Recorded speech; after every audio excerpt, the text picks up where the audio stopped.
আওয়ামী লীগ দল হিসেবে নিষিদ্ধ হয়নি। মানুষের মধ্যে একটা ভুল বার্তা যাচ্ছে, কিন্তু প্রজ্ঞাপনে যেটি এসছে সেটি হচ্ছে আওয়ামী লীগের কার্যক্রম নিষিদ্ধ করা হয়েছে, বিচার কার্যক্রম বাস্তবায়ন না হওয়া পর্যন্ত। আওয়ামী লীগ আছে, দল আছে, কিন্তু আওয়ামী লীগের কার্যক্রমটা নিষিদ্ধ হয়েছে।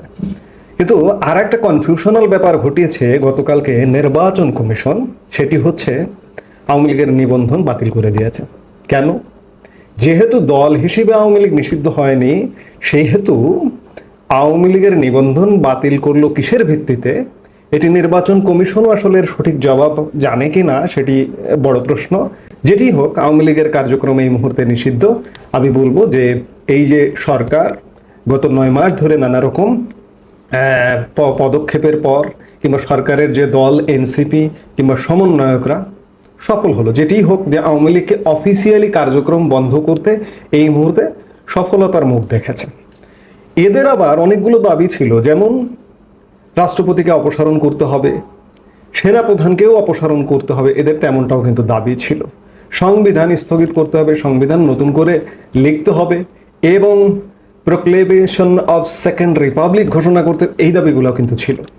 আজকে যখন যেভাবেই হোক জোড়াতালি দিয়ে সফল কাম হয়ে গেল, সেহেতু পরবর্তী টার্গেটটাকে, আমার প্রশ্নটা এই জায়গায়, এখন কি তাহলে রাষ্ট্রপতিকে অপসারণ করবার যে জোরালো দাবিটা সেটি বাস্তবায়ন করবার চেষ্টা করবে, কিংবা সেনাপ্রধান? আপনারা খেয়াল করে দেখবেন যে বিগত সরকারের সময়ে শীর্ষ পদে দায়িত্বপ্রাপ্ত যতগুলো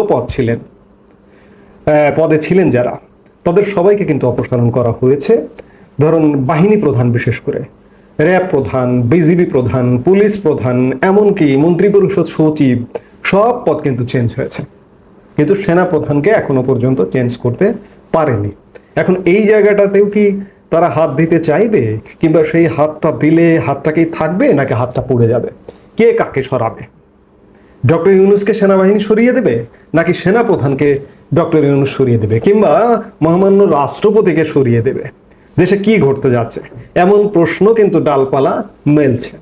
তো কাজেই এখন আসলে দেখার বিষয়, এর মধ্যে অনেকগুলো ঘটনা ঘটে গেছে। সেনাপ্রধান জেনারেল ওয়াকারুজ্জামানের মার্কিন যুক্তরাষ্ট্র সফরে যাবার কথা ছিল 11 মে, সেটি বাতিল হয়ে গেছে। আবার গত কয়েকদিন যাবৎ, বিশেষ করে এই যে হিউম্যানিটেরিয়ান করিডোর, যে এই করিডোর নিয়ে আলাপ করছেন বা অগ্রগতি এগুলো কাজকর্ম করছেন, বিশেষ করে নিরাপত্তা উপদেষ্টার সাথে মিটিং করছেন। পিএসও এর মধ্যে গত পরশু কক্সবাজারও গিয়েছিলেন PSO, that means principal staff officer lieutenant general Kamrul, তিনি কক্সবাজার গিয়েছিলেন, গিয়ে আবার সেদিনই ফিরে এসছেন। অর্থাৎ হিউম্যানিটেরিয়ান করিডোর নিয়ে পিএসও কামরুল হাসান কাজ করছেন, নিরাপত্তা উপদেষ্টা কাজ করছেন, সেনাপ্রধান কিছুটা পর্যবেক্ষণ করছেন, সেনাপ্রধানও কাজ করছেন। তবে সব কথার শেষ কথা, এখন পর্যন্ত যেটি খবর ক্যান্টনমেন্টের বা সেনাবাহিনীর, সেটি হচ্ছে যে সেনাবাহিনী কিন্তু জেনারেল ওয়াকারুজ্জামানের নেতৃত্বে এখন পর্যন্ত ঐক্যবদ্ধ।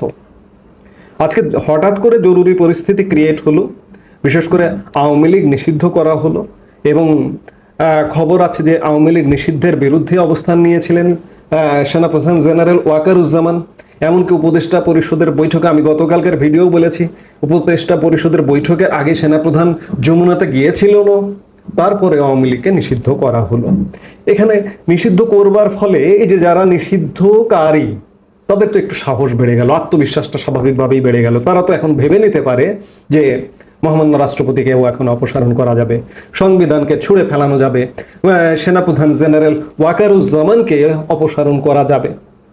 আসলে কি করা যাবে? এই জায়গায়, সব জায়গায় তো আসলে হাত দিতে হয় না। সব জায়গায় হাত দিলে, কোনো কোনো জায়গায় হাত দিলে হাতটা তো পুড়ে যেতে পারে। আমার তো মনে হয় যে পরিস্থিতিটা সেদিকেই যাচ্ছে। দেশের পরিস্থিতি আওয়ামী লীগ নিষিদ্ধের সাথে সাথে, আওয়ামী লীগের এখন কার্যক্রম নেই, কিন্তু দল আছে, কিন্তু দলকে নিষিদ্ধ করা হয়নি, আমি বারবার বলছি।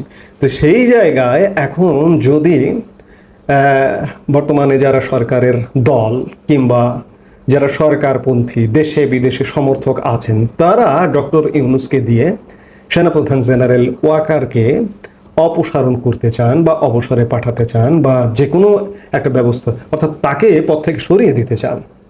এই উদ্যোগটা নিলে কি হবে? তখন আসলে কে কাকে সরিয়ে দেবে?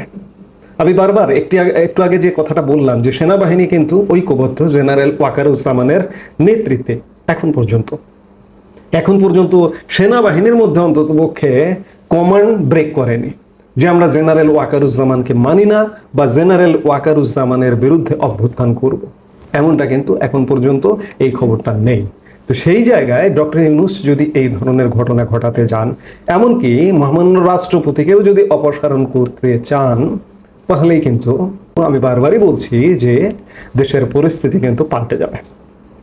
সেনাবাহিনী গত 9 মাস যাবৎ দেশের একটা বৃহৎ অংশ সেনাবাহিনী ক্ষমতায় নিক বা ক্ষমতায় আসুক বা দেশে এই যে অচল অবস্থা এগুলো দূর করবার জন্য খুব গুরুত্বপূর্ণ একটা ভূমিকায় আসুক, কিন্তু সেগুলো সেই আশা, জনগণের সেই আশার গুড়ে বালি, আশা পূর্ণ হয়নি। কিন্তু এবার হয়তো পূর্ণ হয়ে যেতেও পারে, কারণ জেনারেল ওয়াকারকে যদি সরাতে চায় ডক্টর মোহাম্মদ ইউনূস, কিংবা শুধু জেনারেল ওয়াকার নয়, মহামান্য রাষ্ট্রপতিকেও যদি সরাতে যায়, তাহলেও পরিস্থিতি পাল্টে যেতে পারে।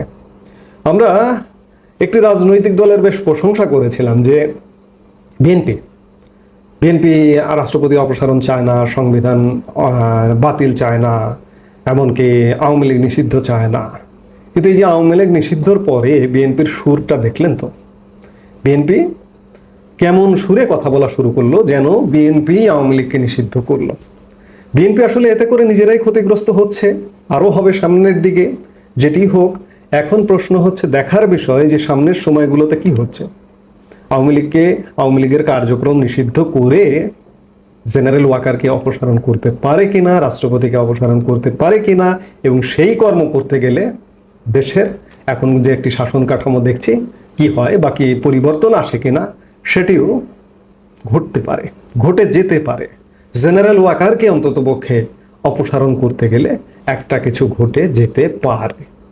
সেটি দেখবার জন্য আমাদের আরও 2-4 দিন হয়তো অপেক্ষা হতে পারে, কারণ এটি যে কোনো সময় ঘটতে পারে। আজকে ঘটতে পারে, কালকে ঘটতে পারে, পরশু ঘটতে পারে। ক্যান্টনমেন্ট অ্যালার্ট, কি ঘটছে না ঘটছে।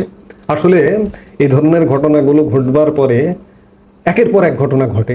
যেমন 75-এ একের পর এক ঘটনা ঘটেছিল, অনেক ঘটনা ঘটেছিল খুব কাছাকাছি সময়ের মধ্যে।